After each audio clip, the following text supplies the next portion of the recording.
আমি আর্য আরিয়ান স্টার্স থেকে এখন আছি বারাসাত ফরচুনার্সের সি ব্লকে ফ্ল্যাট নাম্বার 606। এই হচ্ছে দরজা, যেটা আমরা সুন্দর করে প্যানেলিং এবং পেস্টিং করেছি, দুটো কন্ট্রাস্টিং কালার দিয়েছি, মাঝে দিয়েছি গোল্ডেন পট্টি। ফল সিলিংটা একদম সিম্পলের মধ্যে ট্রে সিলিং করা আছে, উপরে একটা কাটিং দিয়ে একটা ডিজাইন আমরা করেছি। একদম সিম্পল লাইটস দেওয়া হয়েছে, যেটা 3 ধরনের কালার কন্ট্রাস্টে থাকছে।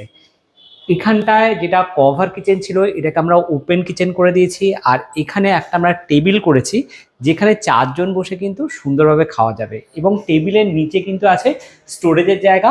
এখানে লাইটগুলো সেট হয়নি, নেক্সট ভিডিওতে তোমাদের কিচেনটা খুব ভালো করে দেখাবো। একদম সোবার একটা কালার আছে। এল শেপ কিচেনকে কনভার্ট করে আমরা প্যারালাল কিচেন করেছি, মাইক্রোওভেন রাখার জন্য বা এয়ার ফ্রায়ার রাখার জন্য সুন্দর স্পেস আছে। আর এই জায়গাটাকে আমরা প্যানেলিং করে স্পটলাইট দিয়েছি। এই স্পেসে ক্লায়েন্টের সোফা থাকছে। এখানটা এসি প্যানেলিং করা হয়েছে, এসিটা সেট হওয়ার জন্য আছে টিভি ইউনিট।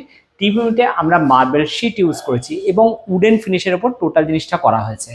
এরপর চলে যাচ্ছি নেক্সট ফেজে, যেটা একটা সুন্দর প্যাসেজ এরিয়া। যাদের এরকম ফ্ল্যাটে প্যাসেজ পড়ছে, তোমরা এরকম লফট এবং জালি কাটিং করতে পারো। প্রত্যেকটা দরজাতে এরকম প্যানেলিং এবং পেস্টিং করা আছে। আর হ্যান্ডেলগুলো আমরা ব্ল্যাক কালারের দিয়েছি, একদম একটা স্মার্ট লুকস আছে। চলে আসছি ফার্স্ট বেডরুমে। ঢুকতে গিয়ে এই যে স্পেসটা, এখানে কিন্তু ব্যাগ রাখার জন্য জায়গাটা করা হয়েছে। আর এখানে ড্রেসিং রুমটা একটু অন্যরকম করা হয়েছে। এই দেখো স্লাইডার মিরর আর কসমেটিক্স রাখার জন্য এরকম একটা স্পেস করা হয়েছে। ওয়ার্ড্রব আছে, ওয়ার্ড্রবে লং পাল্লা দেওয়া হয়েছে। আর হ্যান্ডেলগুলো একদম রোজ গোল্ড কালারের আছে। একটা 5-7 বেড। পূজারের ডিজাইনটা কিন্তু একদম সিম্পল দেওয়া হয়েছে। এখানে যে হ্যান্ডেলগুলো দেওয়া হয়েছে, এগুলোকে চেস্ট হ্যান্ডেল বলে। এগুলো কিন্তু দেখতে খুব সুন্দর এবং এগুলো একদম সুন্দরভাবে একটা ডিজাইনার লুকস ক্রিয়েট করে। চলে যাচ্ছি মাস্টার বেডরুমে। মাস্টার বেডরুমের লুকসটাও কিন্তু একদম অন্যরকম, হালকা একটা মিন্ট কালার রাখা হয়েছে মাস্টার বেডরুমে।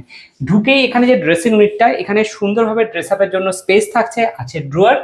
পাশে আমাদের গ্লাস সেলফ হয়ে যাচ্ছে, আর একটা বড় ওয়ার্ড্রব আছে, যেখানে কিন্তু স্লাইডার পাল্লা দেওয়া হয়েছে। আর ভিতরে আছে হিউজ স্টোরেজের জায়গা, আছে 5-7 বেড। সেম এখানেও এসি প্যানেলিং করা হয়েছে, দেখতেই পাচ্ছ এসিটাই প্যানেলিং এর উপরে বসে গেছে। তলা থেকে এমট্র্যাক চ্যানেল দিয়ে পর্দাটা মুভ হবে।